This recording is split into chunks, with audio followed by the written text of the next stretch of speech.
Eu queria te perguntar, então, como que você acabou adentrando esse mundo do MGTOW, Red Pill? Como que você descobriu que existia esse universo? Na verdade, como eu falei, eu tinha uma natureza questionadora, né, desde o fato da minha história de vida, porque eu vim de um lar onde o casamento dos meus pais foi extremamente estressante, uma relação abusiva dos dois, era uma competição, e eu sempre pensei assim que eu não queria viver um relacionamento daquela forma, né, que homens e mulheres não deveriam competir, né.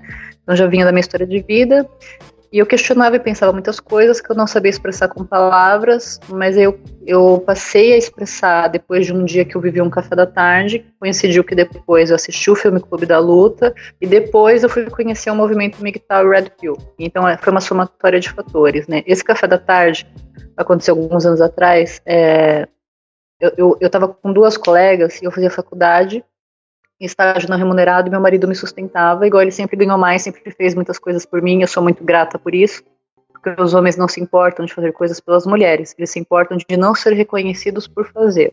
É isso que causa o incômodo. E eu tava lá, e se não fosse ele me ajudar dessa forma, eu não poderia estar fazendo os estágios não remunerados, e não poderia estar tendo aquela oportunidade que eu estava tendo. E essas minhas duas amigas, elas eram só donas de casa, também maridos bem-sucedidos, diarista, casa própria, tudo favorável. Mas naquele café da tarde, elas ficaram falando coisas muito negativas sobre os homens, muito vitimistas, muito generalistas. E eu fiquei horrorizada que teve uma que falou assim, duas pérolas, né? Que uma que ela falou que era muito difícil ser mãe, na casa dos 40 anos, a fofa, tá? Ai, que é tão difícil ser mãe, porque eu perdi a minha liberdade de ir pro bar.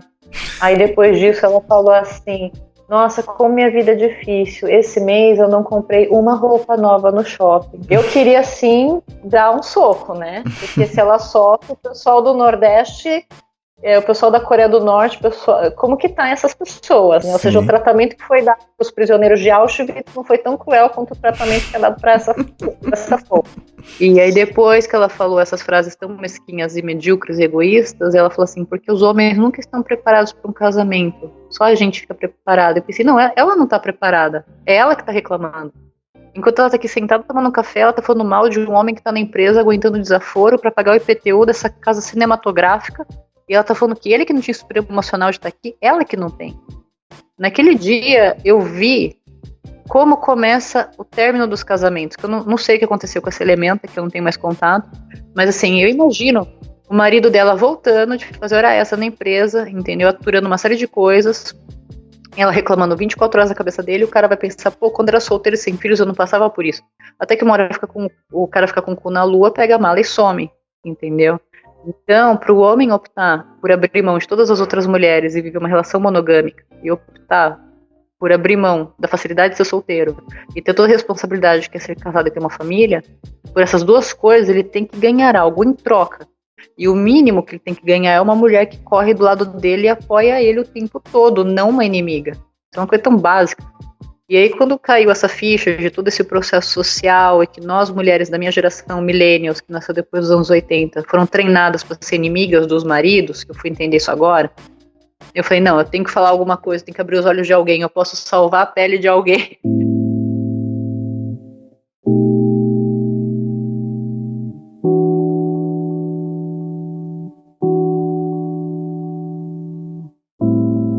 Ela falou assim, ai, porque os homens, eles nunca estão preparados para nada, porque eles são eternos imaturos. Aí aquela frase me fez ver, ela tem 40 anos e tá reclamando de perder a liberdade de ir pro bar, ela tá reclamando de não comprar uma roupa nova, e quem não tava preparado para ser pai, e quem não tinha maturidade, era o homem que não tá ali para se defender e não ela. Aquilo me deixou tão indignado. Ela estava colocando um defeito dela no outro. Isso é até uma coisa que tem um mecanismo de defesa na psicologia, que é quando você tem um problema pessoal, você vê aquele defeito nas outras pessoas. Era isso que ela estava fazendo. E a outra fofa também, entendeu? Tinha do bom e do melhor. O marido cansava de fazer hora extra, e a outra fofa também, com a busanfa sentada no sofá, me fez ver o seguinte. Ele trabalhava muito duro porque ele tem um cargo muito alto numa empresa. E aí ele ganhava bem. E ela reclamava que ele fazia muita hora extra e dava menos atenção para a família. Aí eu parei para pensar, o homem está num momento em que ele sempre está errado e ele só perde. Porque se ele se dedica pouco ao trabalho, e não dá tudo do bom e do melhor para a família, a esposa critica. E se ele se dedica muito ao trabalho e fica pouco tempo com a família, a esposa critica. É uma geração de mulheres que só exige e não dá nada em troca. Parece que porque a gente nasceu com uma periquita, tem que colocar no altar e ficar levando flores e oferendas. Entendeu? É isso que elas pensam. Só tem que dar 24 horas coisas para elas. Elas não têm que fazer nenhum esforço. Isso é medíocre, isso é mesquinho, entendeu? O então assim, chega num... ginocentrismo e aquela mentalidade princesa Disney, né? Que tem que só que receber os benefícios da sociedade, né? Sem nenhum esforço.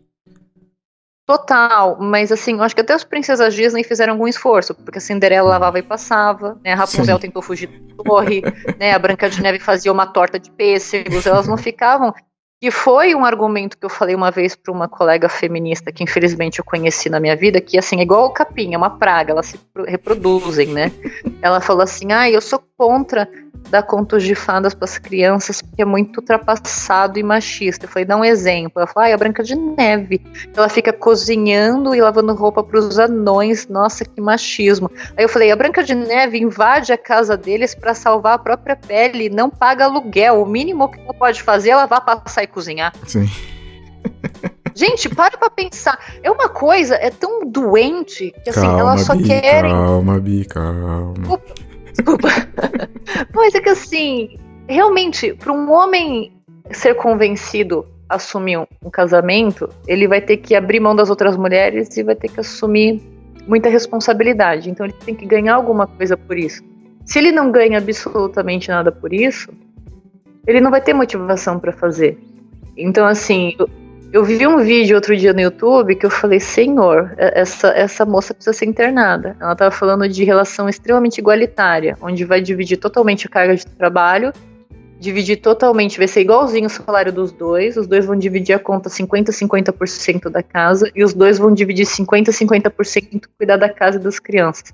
Isso é utópico. Isso não vai acontecer. E o dia que a relação for tão igualitária nesse ponto, que um não percebe que está ganhando coisas que só o outro pode dar, porque o homem ganha coisas da mulher que só a mulher pode dar, e a mulher ganha coisas do homem que só o homem pode dar. Quando você fizer uma supressão total desse mecanismo, não vai ter mais nenhum casamento, porque ninguém vai estar ganhando nada para estar ali. Uhum.